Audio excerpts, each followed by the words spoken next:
All the children born in the kingdom of Mogwali carried the same face, the face of one man named Cockadooka. In the kingdom of Mogwali, every child looked the same. Their noses were carved from the same mold, their smiles shared the same curve, and their eyes gleamed with the same warmth. All the children looked exactly like one man, Cockadooka, the gentle stranger who came into Mogwali long ago. The people were puzzled. Cockadooka had no wife, no lover, and no known romance. He was decent, quiet, and too polite for gossip. Some called him the stick that never bends, because no matter how beautiful a woman was, Cockadooka remained unmoved.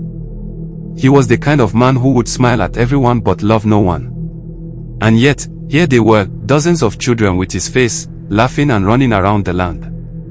At first, the elders thought it was a coincidence. But as more children grew, the resemblance became undeniable.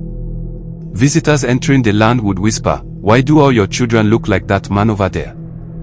The people of Mogwali would laugh awkwardly, brush it off, and quickly change the topic.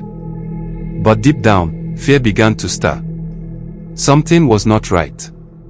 Something from the past was crawling back. Many years before the first of those children were born, Mogwali had fallen into darkness. The people had disobeyed their gods. Some said it was because they mocked the rain festival, others said it was because they refused to share their harvest. Whatever the reason, the punishment was the same: no child would cry again in the land. Wombs became silent. Cradles gathered dust. The laughter of infants faded like smoke. The years dragged on. Couples grew old waiting. The once noisy streets of Mogwali became as quiet as a graveyard. Even weddings lost their meaning, for everyone knew the union would bear no fruit. "Our kingdom will end with us," the king once said bitterly, staring at the empty playground that used to overflow with children. The priests prayed, sacrifices were made, goats cried, and fires burned all night, but the gods stayed silent. Hope was gone until one day a traveler entered the land. His name was Cockadooka. He came from nowhere and asked for nothing but a place to trade and live peacefully. He was gentle, hardworking, and full of smiles. He sold spices, crafted tools, and helped the poor without pride. The people welcomed him, unaware that this quiet man carried the seed that would change their fate forever. Cockadooka was admired by many women for his striking looks and gentle nature. They all longed to catch his attention. Among those who admired Cockadooka was a married woman whose beauty could make even the moon shy. She had tried everything to make him fall for her: laughter, charm, and sweet meals cooked with extra pepper. But Cockadooka was firm. He would take her gifts, thank her kindly, and still walk away untouched. The woman became restless, her heart burned with both desire and frustration. One evening, she prepared a pot of spicy soup and carried a jug of palm wine to Cockadooka's hut. "You have worked hard, kind trader," she said sweetly. "Drink this and rest." Cockadooka smiled, grateful but unaware that the drink was laced. Minutes after sipping, he grew weak and dizzy. That night, the woman did what her heart had long plotted. By morning, the damage was done. When Cockadooka woke up and realized what had happened, his heart sank. He was furious, ashamed, and hurt. The woman begged for forgiveness, weeping like a child. Cockadooka, kind even in pain, forgave her but warned her never to come near him again. He swore to keep his distance, and he did. But destiny, as always, had already started its work in silence. Months later, whispers filled the air. The woman was pregnant. At first, she tried to hide it, but her belly soon told the truth. The people of Mogwali rejoiced. "The curse is broken," they screamed. "The gods have finally heard our cries." Drums beat, and people danced in the streets. For the first time in years, the sound of laughter returned to the kingdom. But a few women were not convinced. "Why only her?" they whispered in corners. "If the gods have lifted the curse, why are we still empty?" They pressured her to tell the truth, and after much pleading and tears, she confessed. It was not the gods, it was Cockadooka. He was the one who gave her the child. The women's eyes widened, but instead of anger, a wild idea sparked among them. If Cockadooka's seed could bring life, then he was their only hope. One by one, they went to him, begging with tears and gifts. At first, he refused. "I am no god," he said. "I cannot be what you want me to be." But when he saw their despair, the fate of the whole kingdom resting on his shoulders, his heart softened. He agreed. And from that moment, Cockadooka unknowingly became the father of a nation. The women swore an oath never to tell their husbands. They said it was the will of the gods and left it at that. Soon, the land was full of babies again.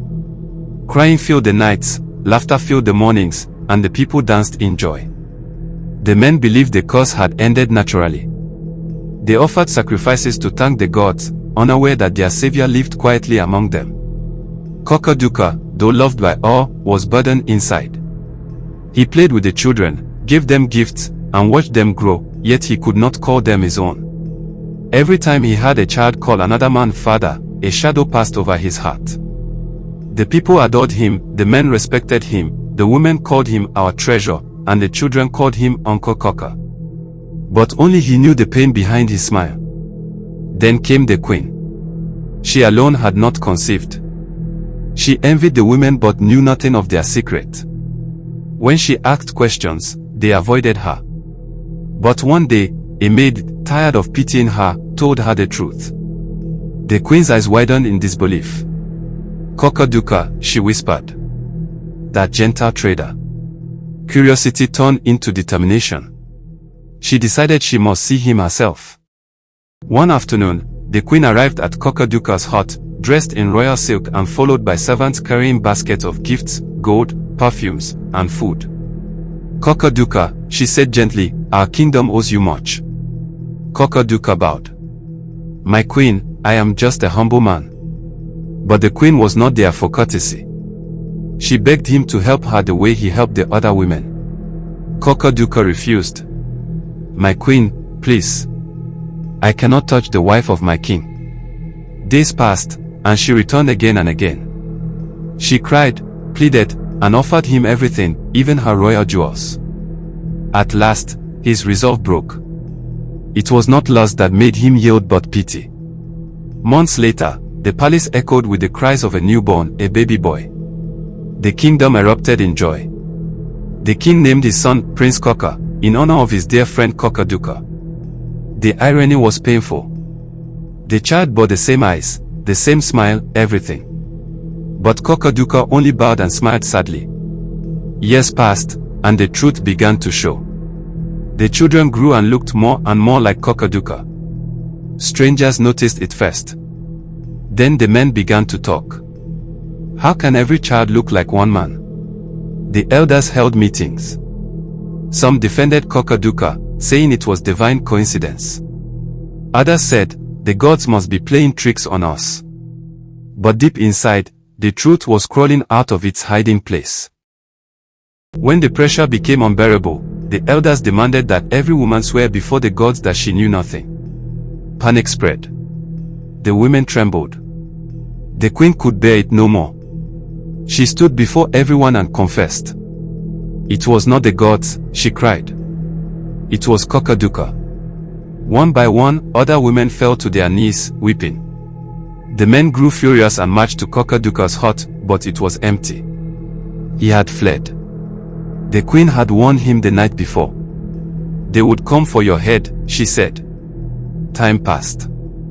The kingdom forgave, for they knew the truth. Without Cockadooka, they would have perished. The children, now grown, learned the story of their birth. Out of love and gratitude, they set out to find their true father. After a long search across forests and rivers, they found him, old, frail, but smiling. They brought him home like a king. He wept as they sang songs of praise. Father of Mogwali, they called him. Savior of our line. Cockadooka lived his last days in peace, surrounded by laughter he had once given to others. When he passed away, the kingdom mourned as one. They buried him with honor and built a statue in his name. On its base were carved the words, Our Father. And though the curse of Mogwali was long gone, the faces of the children still carried his smile, the smile of the man they all called father.